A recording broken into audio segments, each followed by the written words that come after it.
What's up, guys? Robert Opto Bodies. Now here's one for you. If you think about this, so how many people every morning have their alarm wake them up? Okay, so you get this annoying sound maybe on your iPhone, or music goes off, or your radio, whatever it may be. The main thing is you're not naturally waking up, so some annoying noise is interrupting your sleep. So I wonder how many people, or how long you would continue to sleep for if that alarm wasn't on. Obviously, people need to get up for work or the gym or to take their child to childcare or to school, whatever it may be.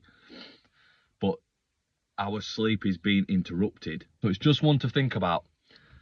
So if you ever get chance, well, look what happens like on a weekend or something, or like you're not up the next day. So like on a Friday night, you don't have to set your alarm to get up for Saturday. See how long you actually sleep for, and that is probably your natural circadian rhythm that you should be getting every day. But then people are going to be like, well, I need to be up. What do I do about it? So what solution can we come to actually fully rest, recover, and rejuvenate and feel great? So how good do you feel when you catch up on sleep? But how about we never get behind on sleep to need to catch up? So it sounds really obvious, but the number one solution is what time you go to bed. So you need to get into this nice pattern, this natural circadian rhythm. And it's hard. It could take you a while. It could take you a few weeks to a month or whatever it may be. But people staying up late, and I'm guilty of this too, we've got these unnatural lights firing at us. We're looking at our phones, we're watching Netflix, we've got bright lights everywhere. That is physiologically, scientifically, what happens is bright lights and lightness, it stops the release of melatonin, so this hormone that gets released in response to darkness. Okay, so which makes sense, as it's getting dark, that makes us sleepy. So if we're hit with all these lights and stuff, but again, it's easy for me to say like, oh, just turn your phone off or stop watching Netflix. It's a difficult one. You can get these like blue blocker lights on. You can put settings on your phone that make it a little bit of a different sort of light contrast. Anything to make that melatonin come at us and come in, so it's our body winding down. But obviously it's really, really hard to avoid stuff like that, like what you're meant to do at night. I get it, like I watch Netflix, I watch TV, it's nice, relaxing, and it doesn't seem to affect me sleep wise. I don't like think, oh, I'm really, really wide awake and I need an alarm to wake myself up. So I've got into a pattern where most times I'll wake up before my alarm. I'll set it just in case, but most times I wake up. So how have I done this? So if you can't avoid the bright lights, that's fine. It seems to be able to overcome that. So the main thing will be literally just putting yourself in bed at an earlier time. So say you go to bed at 10 o'clock. If you went to bed at 9 o'clock, you get that extra hour sleep. You wouldn't need your alarm to wake yourself up, but it just takes some time. So like, just by getting into bed, sometimes, yeah, you may just be sat there and be like, oh, I'm wide awake. But you eventually will adapt to it. Don't sit in bed and scrolling on your phone. Make the room nice and dark, nice and cool, nice and relaxed. That can help a lot. So it's just setting this new pattern, and gradually you will start to fall asleep and train your brain that, well, when I'm in bed, that is my sleep time. Okay, it's not social media time, it's not hitting with all these bright lights and information time. It's just nice, calm, cool, relaxing.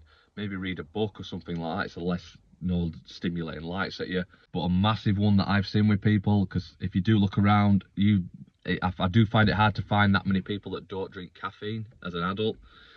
Caffeine has a half-life of about sort of 6 to 8 hours. So what I mean is, say you have like 200 milligrams of caffeine, like 8 o'clock in the morning, like by the time you want to go to bed, you could have still half of that sort of floating around your system, blocking the neurotransmitters that want to inhibit and relax and are all excitatory. So what I mean by that is your sleep is going to be massively affected, that you've got this stimulant floating around your system still. So a lot of people say, like, don't have caffeine after midday or whatever it may be, but yeah, it can stay in your system. So half-life means after 8 hours 100 milligrams is still in your system. So I'd massively look into reducing or completely eliminating caffeine, and people's sleep it'll just skyrocket their sleep gains. I hate to talk about it again, people are probably fed up of it to the back teeth, but also it's people that do drink that'll get annoyed. I'll never get anyone that doesn't drink that starts messaging me saying like, oh, you're wrong about that, people should drink, whatever it may be, whatever. So alcohol is known to inhibit the REM sleep, this deep rapid eye movement sleep that's like do you know that feeling when you feel like I've had a really good deep sleep and I wake up refreshed and bright? Alcohol can inhibit that, so it's a bit of a false positive.